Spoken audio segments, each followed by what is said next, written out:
मेरी आत्मा तुम्हें हमेशा सताएगी।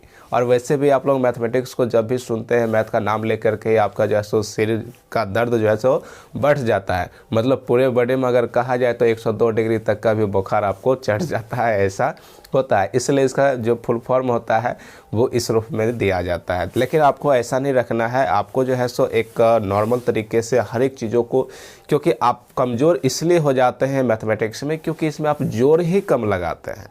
कमज़ोर इसलिए हो जाते हैं क्योंकि मैथ में जोर कम लगाते हैं, मतलब इस पर ध्यान कम देते हैं, इसलिए कमज़ोर हो जाते हैं। जय हिंद साथियों, आज के इस वीडियो में हम आप लोगों के बीच मैथमेटिक्स को लेकर के प्रेजेंट हुए हैं। जैसा कि आप देख सकते हैं बोर्ड पे भी लिखे हुए हैं। इस वीडियो के माध्यम से आपको जो है सो क्लास 12 का मैथमेटिक्स सीखने को मिलेगा, क्योंकि इससे पहले जो मेरा वीडियो बना था वो केमिस्ट्री में बना था, और आज जो है सो बिहार बोर्ड का हम क्लास 12 का मैथमेटिक्स लेकर के आए हैं। इसमें हम आपको एक बहुत ही महत्वपूर्ण चैप्टर के बारे में डिस्कशन और उस पर कुछ सवालों को सॉल्व करने वाले हैं, जो आपको बिहार बोर्ड की तरफ से एग्ज़ाम जब भी 12 क्लास का लिया जाता है तो उसमें इस क्वेश्चन को अवश्य ही आपको देखने को मिलता है। और इसका नाम समाकलन है, जो आपको जो है सो चैप्टर 7 नंबर में देखने को मिलता है। 6 नंबर में जो है सो अवकलन होती है, उसमें अवकलन करना होता है, और यहाँ पर जो है सो आपको समाकलन करना होता है चैप्टर 7 में।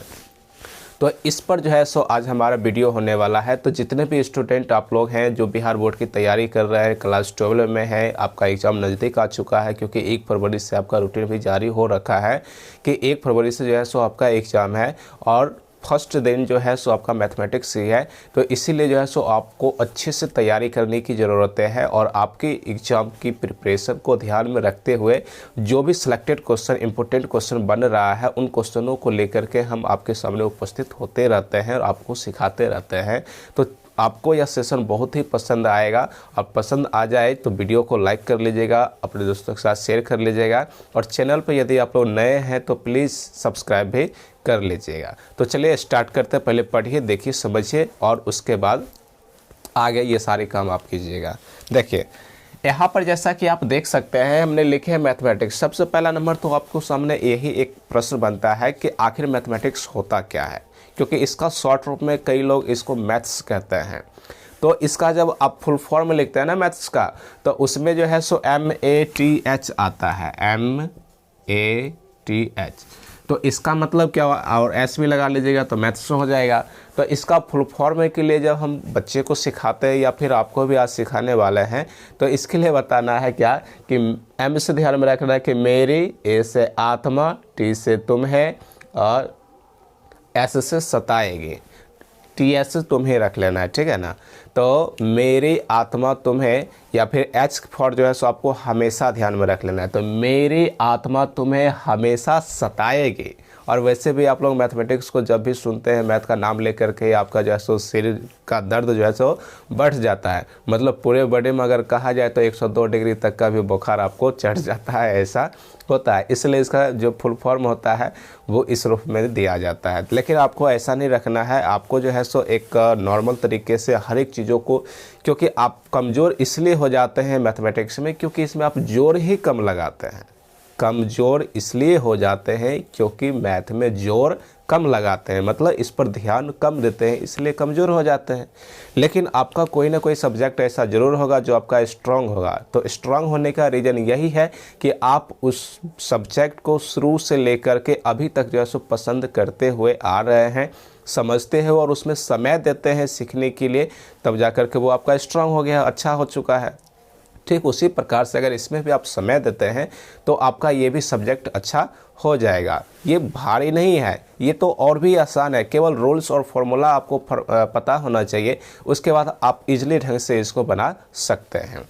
उसके बाद जब इसका पूरा नाम देखिएगा, मैथमेटिक्स लिखा हुआ है, जब इसके बारे में पढ़िएगा तो एक शिक्षक के लिए यह जो है सो रूल अप्लाई होता है कि मैथमेटिक्स कहने का मतलब कि शिक्षक का काम होता है कि मैथमेटिक्स मतलब माथे, MATH मतलब क्या रखना है ध्यान में, माथे।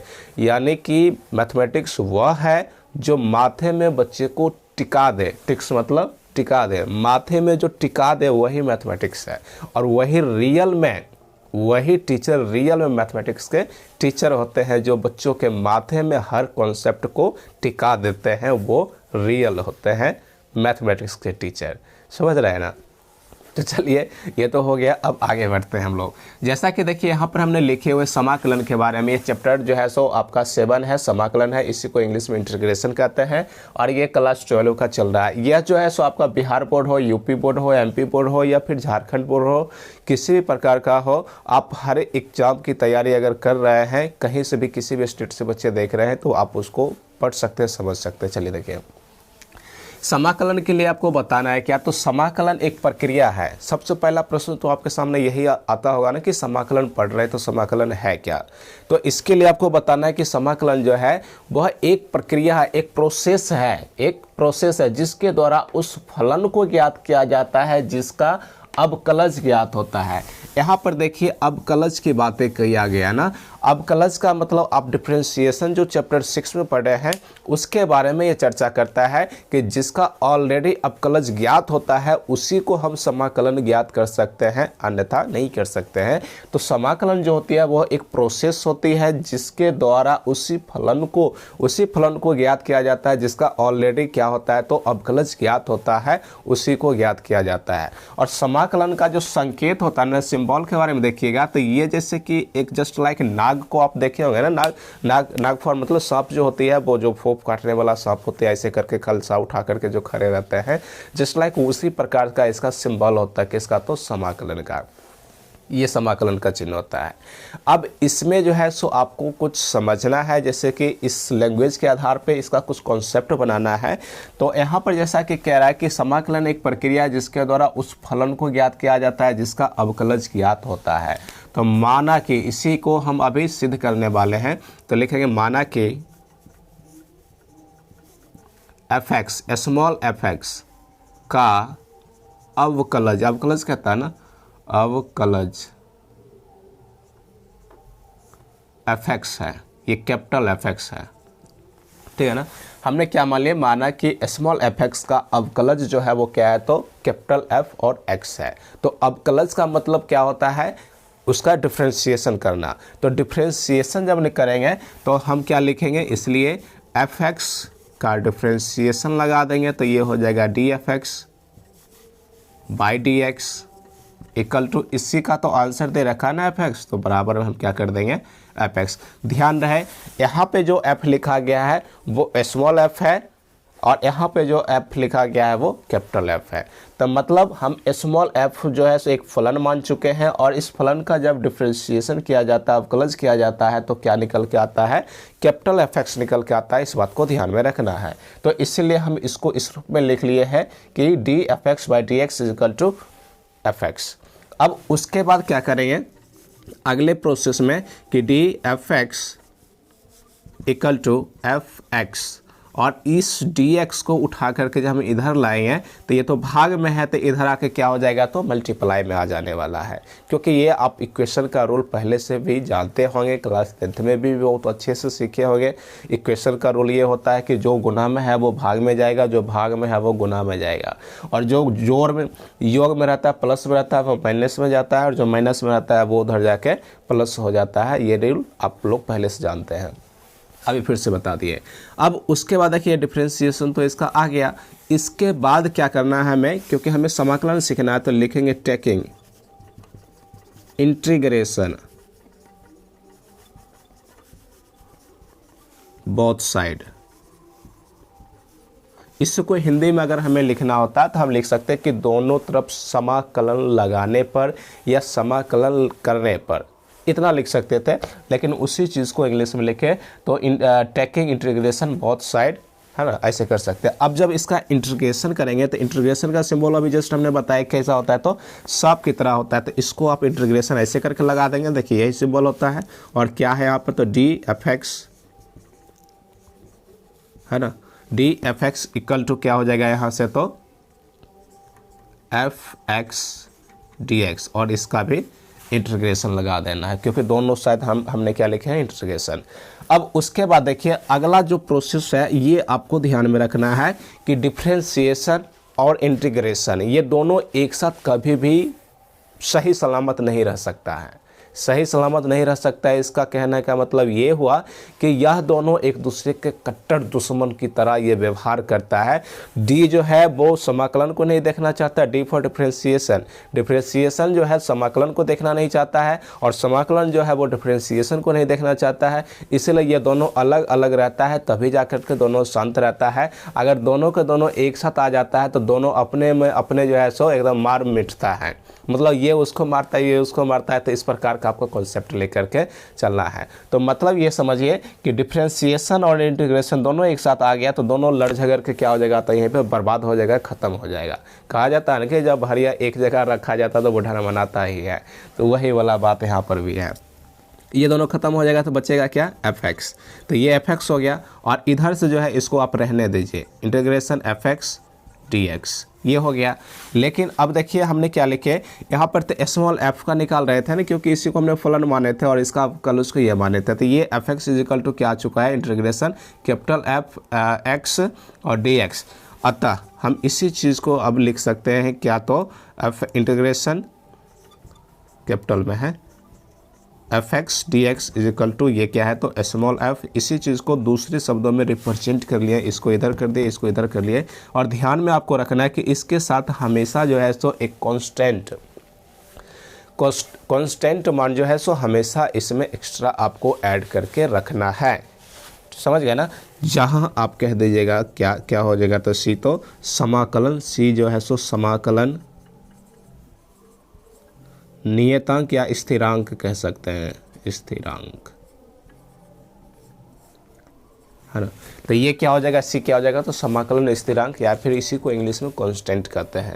तो इतनी बात जो है सो आपको ध्यान में रखना। ये आपका फॉर्मूला के तौर पे आप समझ सकते हैं, इसका बेसिक कॉन्सेप्ट के तौर पे आप समझ सकते हैं। क्योंकि जब हम इसका सवाल को हल करेंगे ना, एक्सरसाइज को स्टार्ट करेंगे, तो उसमें जो है सो हम हमेशा जो है सो उसको आंसर निकालने के बाद वहाँ पे सी लिखेंगे लास्ट में। तो आपके दिमाग में एक छवि बनना चाहिए कि सी का मतलब क्या हुआ, तो समाकलन स्थिरांक हुआ। ये क्यों दिया जाता है, तो यह रूल है कि इसके साथ जब भी आप समाकलन निकालेंगे तो आपको जो है सो एक कांस्टेंट आपको देते चलना है। समझ गए ना। तो इतनी बात आपको ध्यान में रखना है। अब इसके बाद जो है सो इसका कुछ और भी रूल्स है, जैसे कि फॉर्मूला है उसके बारे में देखना है, कुछ प्रॉपर्टीज़ है, जैसे कि समाकलन करेंगे तो उस वक्त जो है सो एडिशन, जैसे इसी में हम थोड़ा इसका प्रॉपर्टीज़ के बारे में बातें अगर हम करें, प्रॉपर्टीज ऑफ इंटीग्रेशन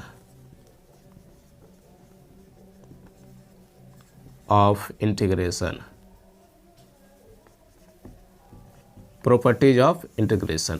इसमें देखिए प्रॉपर्टीज़ का मतलब क्या होता है कि अगर मान लेते हैं कि आप इंटीग्रेशन निकाल रहे हैं, लेकिन किसका निकाल रहे हैं, तो कैपिटल एफ और एक्स, आप प्लस में मान लेते हैं जी एक्स है, फिर जी एक्स है, तो इसका जब आप इंटीग्रेशन करेंगे ना, तो दोनों को एक साथ आप इंटीग्रेशन करेंगे तो ये नहीं निकलेगा, असंभव सा लगेगा या फिर कठिन हो सकता है आपके लिए सॉल्यूशन करना। तो इन क्वेश्चनों को क्या करना है कि आपको बाय पार्ट करना है, मतलब अलग अलग करना है। तो अलग अलग करना है तो कैसे करेंगे, तो इंटीग्रेशन एफ एक्स को अलग निकाल लेंगे और जी एक्स है तो प्लस करके फिर से जी एक्स है तो जी एक्स का भी इंटीग्रेशन निकाल लेंगे। दोनों को अलग अलग करके इंटीग्रेशन करेंगे, क्योंकि फॉर्मूला भी जो अभी हम लिखाएंगे वो भी अलग अलग करके ही आपको मिलेगा, दोनों को एक साथ करके आपको नहीं देखने को मिलेगा। इसलिए ये प्रॉपर्टीज़ को आपको ध्यान में रखना है।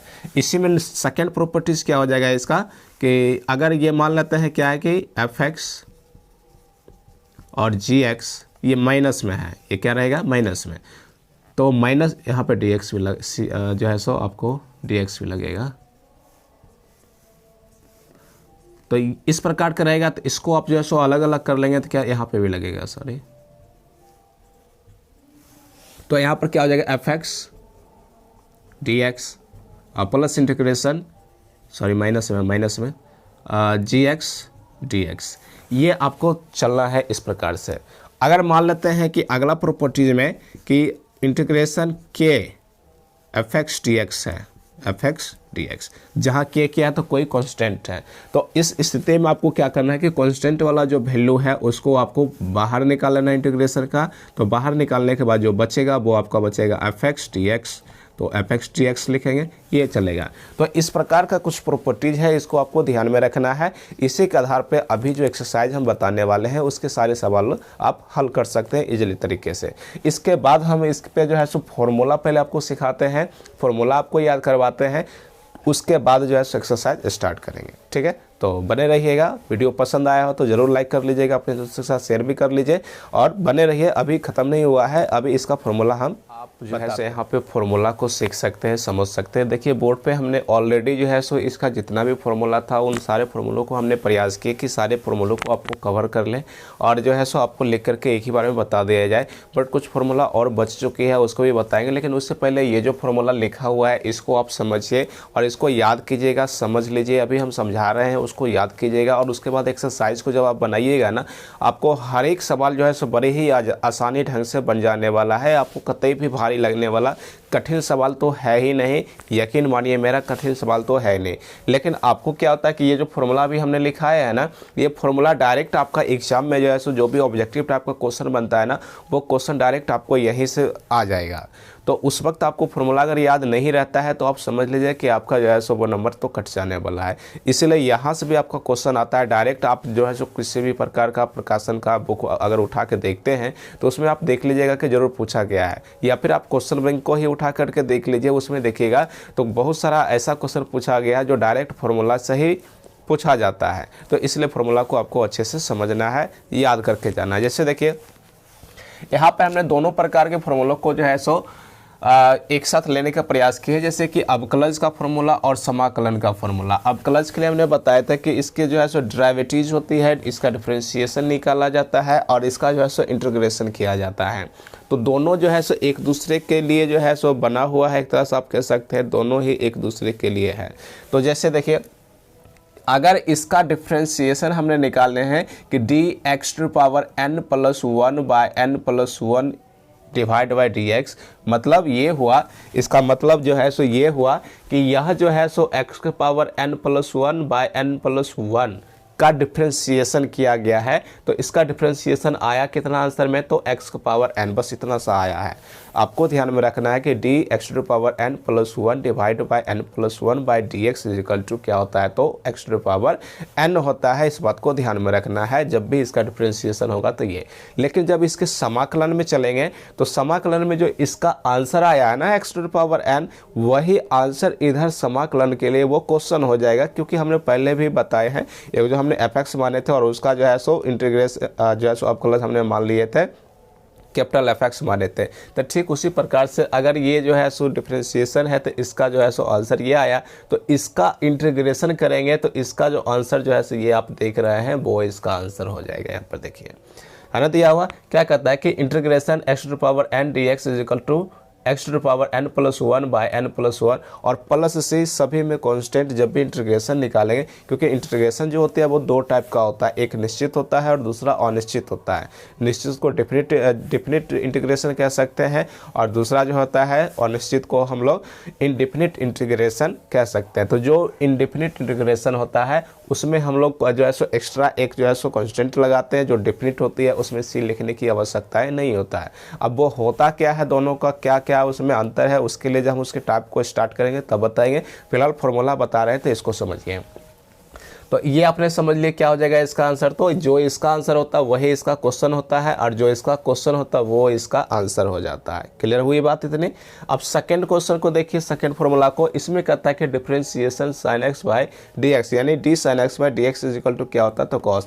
इसको आपको उल्टे समझना है। आपने एक रिदम बनाए होंगे ना 10th क्लास में भी, sin cos tan cot sec cosec, इस प्रकार से आप रिदम बनाए होंगे। तो रिदम आपको यहाँ पे काम आने वाला है। क्या हो जाएगा, तो sin का cos हो जाएगा और cos का क्या हो जाएगा, तो sin हो जाएगा। तो आपको यहाँ से ध्यान रखना है कि d sin x by dx equal to क्या होता है, तो cos x होता है। फॉर्मूला इस प्रकार से ध्यान में रखना है। अगर हम cos का इंटीग्रेशन करेंगे तो आंसर में क्या आने वाला है यहीं से पता चल जाएगा। अगर आप डिफरेंशिएशन में भी फॉर्मूला अगर याद कर लिए तो यहाँ से आप इसका इंटीग्रेशन का भी फॉर्मूला इसको याद कर सकते हैं और आपको याद भी रह जाएगा। तो इस cos को हम क्या करेंगे, यहाँ पे लिखे हैं कि integration cos x dx is equal to इसका sin, इसका यहाँ आकर के आंसर हो जाने वाला है। तो क्या हो जाएगा, sin x प्लस c। तो ये फॉर्मूला हो गया।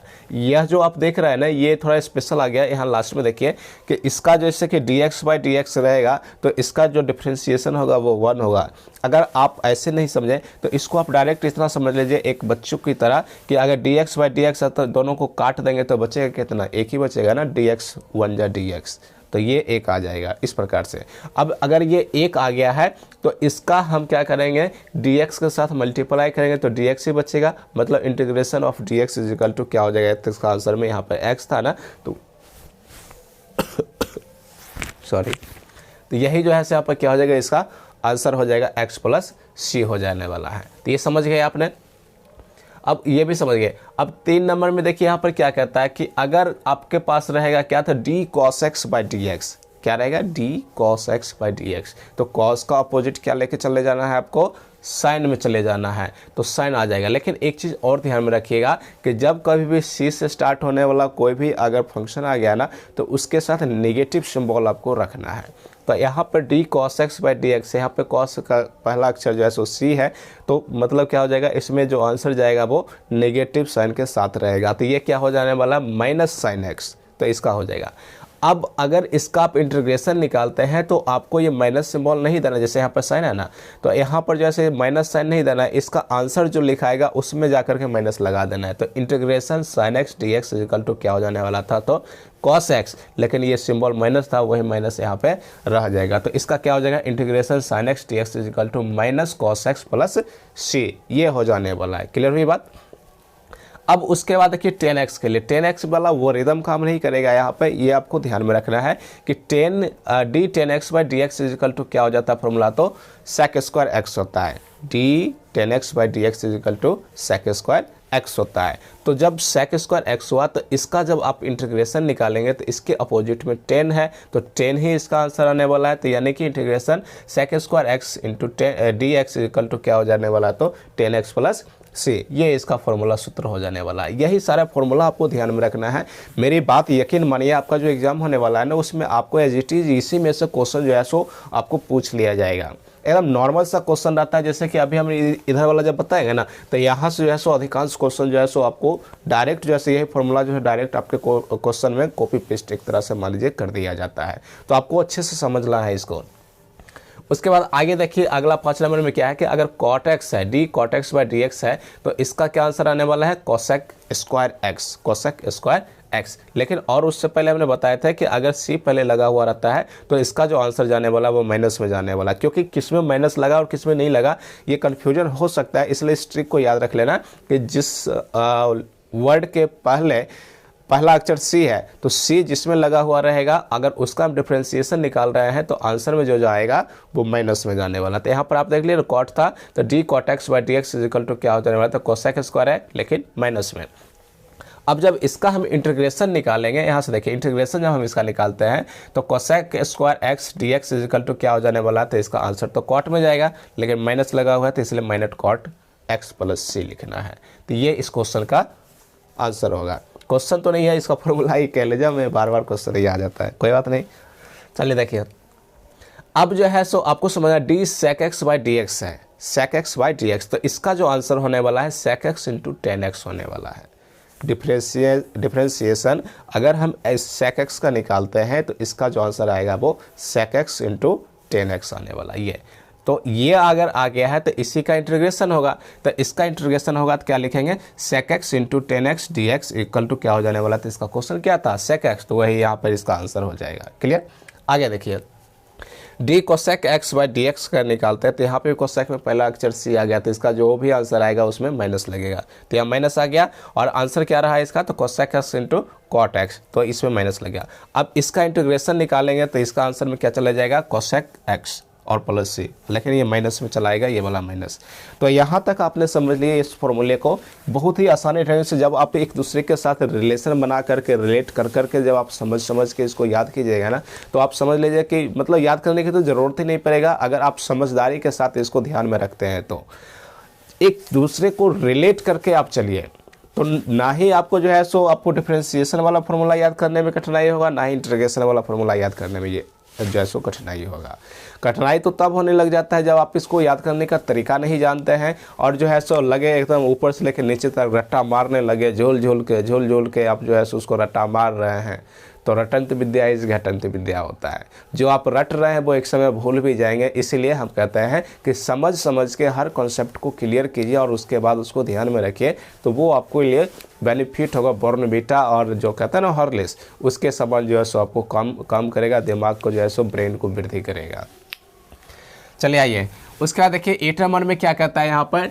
अब यहाँ से इन्वर्स वाला आ गया है। ये जो आप माइनस में चिन्ह देख रहे हैं ना, साइन माइनस में 1 और इंटू में x है, तो इसको हम लोग क्या पढ़ रहे हैं, इसको सबसे पहले तो आप पढ़ना सीख लीजिए। d sign inverse x by D x, इसको बोलेंगे d साइन इन्वर्स x, इसको इन्वर्स बोलेंगे। अगर -1 रहा तो इन्वर्स, -2 रहा तो इन्वर्स 2, अगर 3 रहा तो इन्वर्स 3, जितना भी रहेगा उसको इन्वर्स, यानी माइनस के बदले में आपको इन्वर्स कहना है और वहाँ पे जो भी नंबर लिखा रहेगा उसके पढ़ देना है। लेकिन 1 ही रहेगा तो उसको डायरेक्ट इन्वर्स कहने से काम चल जाता है, 1 कहने की ज़रूरत है नहीं होता है। तो इसको क्या बोलेंगे, d sign inverse x by D x, इसका जो सूत्र होता है वो 1/√1 माइनस x स्क्वायर होता है।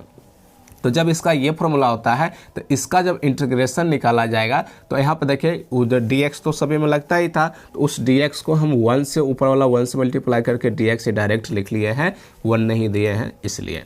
तो इंटीग्रेशन dx बाय नीचे से 1 माइनस एक्स, इसका जब हम निकालेंगे इंटीग्रेशन तो आंसर क्या आएगा, साइन इनवर्स x। तो साइन इनवर्स x आ गया और इसके साथ कांस्टेंट लगा देना है तो प्लस का c, ये हो जाएगा इसका जवाब, सही जवाब। ठीक है, आप इसको ध्यान में रखेंगे। उसके बाद देखिए 9 नंबर में देखिएगा d cos inverse x by D x, इसमें भी c पहले लगा हुआ तो आंसर जो भी जाएगा उसमें माइनस लग जाएगा। हालांकि साइन और कॉस दोनों का फॉर्मूला तो लगभग सेम है, अंतर इतना ही है कि साइन वाला जो लिखा गया है वो पॉजिटिव है और कॉस वाला जो लिखा गया है वो क्या है तो नेगेटिव है। तो इस प्रकार से आप रिलेट कर लिए दोनों को, तो मतलब एक याद किए तो एक के साथ दो जो है सो आपको याद हो जाने वाला है ना, मतलब एक के साथ एक फ्री वाला बातें हैं, तो एक के साथ एक फ्री आप लोग भी लेते रहिए। तो जब इसका आप इंटीग्रेशन कीजिएगा ना तो माइनस को तो रख नहीं लेना है यहाँ पे, तो ये हो जाएगा D X by √1 minus X square equal to क्या हो जाने वाला है, तो ये cos inverse x plus C, और ये नेगेटिव था तो नेगेटिव सिंबल रहेगा, तो ये भी क्लियर हो गया।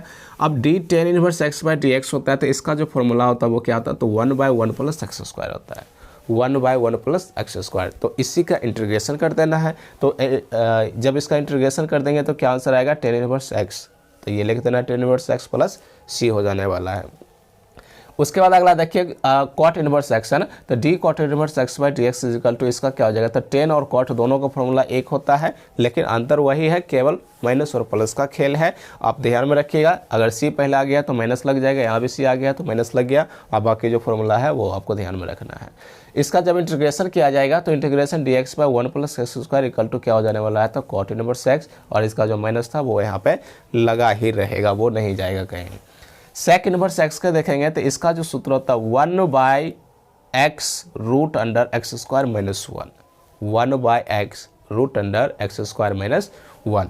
अब इसी का इंटीग्रेशन जब किया जाएगा तो आंसर में क्या आ जाएगा, सेक इनवर्स एक्स प्लस से ये। अब देखिए सेक का जो हुआ है आंसर वही कोसेक का भी होने वाला है, लेकिन अंतर बस इतना ही रहेगा कि माइनस लग जाएगा। इसमें देखिए अंदर में हमने लगा लिए थे इसलिए वहाँ पे नहीं दिए, तो यहाँ पर से मिटा दीजिए और इसको यहाँ लिख दीजिए, क्योंकि सभी में इधर ही लगाए हैं माइनस, तो यहाँ पे लगा लीजिएगा। यहाँ भी लगा सकते हैं, कोई दिक्कत नहीं है, क्योंकि यही वाला जो माइनस में कॉस इनवर्स एक्स था ना, यही यहाँ पे एजिटीज जो है पेस्ट हो जाता है। लेकिन हम जब कॉन्सेप्ट समझाई दिए तो वहाँ लिखे या यहाँ लिखे, आप इसको अच्छे से समझ सकते हैं कि कहीं भी लिखे इधर उधर, तो उसमें कोई ज़्यादा फर्क नहीं होता है। इसका जब इंटीग्रेशन किया जाएगा ना तो क्या आ जाएगा, कोसेक इनवर्स एक्स, और ये माइनस का एज इट इज रह जाएगा। अब उसके बाद देखिए ये रहेगा ना e⁻x, तो d e⁻x by D x रहेगा, तो इसका जो डिफ्रेंशिएशन के आंसर होता है वो e⁻x ही आता है, d e⁻x by D x equal to e⁻x। अब जब इसका आंसर जो आया इसी का इंटीग्रेशन निकाला जाएगा तो integration e⁻x dx equal to क्या हो जाएगा, तो e⁻x प्लस सी, यानी कि दोनों ही स्थिति में क्या है तो आंसर सेम आने वाला है e⁻x। ध्यान इतना रखना है कि अगर इंटीग्रेशन निकालते हैं तो प्लस सी लगाना है, डिफ्रेंशिएशन निकालते हैं तो कोई सी का चक्कर नहीं है, कोई भी सी सा का चक्कर नहीं है, ध्यान रखिएगा। अब अगला देखिए, log mod of x by D x है, log mod of x by D x. अब मॉड का काम क्या होता है, जरा इसके बारे में थोड़ा समझ लीजिए। मॉड का काम यही होता है कि कोई भी नंबर है अगर वो नेगेटिव है या फिर पॉजिटिव है, दोनों ही कंडीशन में जब भी वो मॉड के बाहर जाएगा तो वो पॉजिटिव ही रहेगा, चाहे वो नेगेटिव ही क्यों ना हो, लेकिन बाहर जब भी निकलेगा तो उसका मान जो है हमेशा पॉजिटिव ही देता है, इसलिए मॉड लगाया जाता है। इतना ध्यान रखिएगा। तो D log mod of x by D X is equal to कितना हो जाता है, तो 1/x, और इसी 1/x का इंटीग्रेशन जब करेंगे तो क्या आंसर आएगा, लॉग मॉड ऑफ x और प्लस c। तो इस प्रकार से जो है सो इतने सारे हमने फॉर्मूला आपको बता दिए हैं। इन फॉर्मूलों को आपको जो है सो ध्यान में रखना है, याद करना है, समझ लेना है। इसी पर जो है सो एक्सरसाइज हम स्टार्ट करने वाले हैं 7.1। तो उसको जो है सो हर एक क्वेश्चन को आपको सॉल्व करना है, लेकिन उससे पहले जितने भी फॉर्मूला हमने बताए हैं इसको आपको याद होना चाहिए। तो एक इसका स्क्रीनशॉट भी आप लोग लेकर के रख सकते हैं। जल्दी से हम हट जाते हैं, इसका जो है सो आप एक स्क्रीनशॉट ले लीजिए जल्दी, तो ले लीजिए जल्दी बढ़िया से। सभी को जो है सो आपको याद भी करना है, ठीक है ना। और उसके बाद आप सवालों को बनाइएगा, आपको सारा सवाल जो है सो बन जाने वाला, एक भी सवाल नहीं छूटेगा। और यही क्वेश्चन जो है सो डायरेक्ट जो है सो ले लीजिए होंगे, यही क्वेश्चन जो है सो आपका एग्जाम में भी जो है सो पूछ लिया जाएगा डायरेक्ट। इसी में देखिए ना, इसी का पूछेगा इंटीग्रेशन, ये वाला खास करके पूछा जाता है 10 वाला। तो integration 1/1 plus X square D x equal to क्या होता है, तो 10 इनवर्स एक्स होता है। इस बात को ध्यान में रखना है। इसी टाइप का और भी है जो सारा क्वेश्चन पूछा जाता है, तो आपको ध्यान रहेगा, याद रहेगा, तभी ना आप उसमें टिक लगा सकते हैं या OMR शीट में जो है सो फिलअप कर सकते हैं। तो इस वीडियो में जो है सो हम यहीं तक रखते हैं। अगले पार्ट में जो है सो आपका एक्सरसाइज स्टार्ट किया जाएगा, क्योंकि दोनों को अगर अलग अलग करके वीडियो अपलोड करते हैं तो मेरे लिए भी आसानी रहेगा और आपके लिए भी आसानी रहेगा कि एक वीडियो में आप इसका थ्योरी जितना भी था, कॉन्सेप्ट वाला जितनी भी बातें था वो सीख लिया। उसके बाद जो है सो अगला जो पार्ट आएगा उसमें आपको एक्सरसाइज से हर एक सवालों को बताया जाएगा। समझ गए ना। तो अगला आने वाला वीडियो को भी आप इंतज़ार ज़रूर करेंगे और उसको भी देखिएगा और समझिएगा, पढ़िएगा। और हमारे चैनल पे नए हैं तो प्लीज़ सब्सक्राइब कर लीजिएगा, क्योंकि इस प्रकार का वीडियो हम जो है सो डालते रहते हैं, आप लोगों को सिखाते रहते हैं, चाहे वो बिहार बोर्ड हो, MP बोर्ड हो या फिर UP बोर्ड हो, झारखंड बोर्ड हो, किसी भी बोर्ड का हो, आप किसी भी स्टेट से आते हैं, आप इस वीडियो को देख करके अपनी तैयारी को बेहतरीन कर सकते हैं, समझ सकते हैं, ठीक है ना। और अपने दोस्तों के साथ शेयर कर लीजिए, और वीडियो पसंद आया हो तो प्लीज़ लाइक भी कर लीजिएगा, और चैनल पर नए हैं तो सब्सक्राइब भी कर लीजिएगा। मिलते हैं फिर किसी अगले वीडियो में, तब तक के लिए जय हिंद।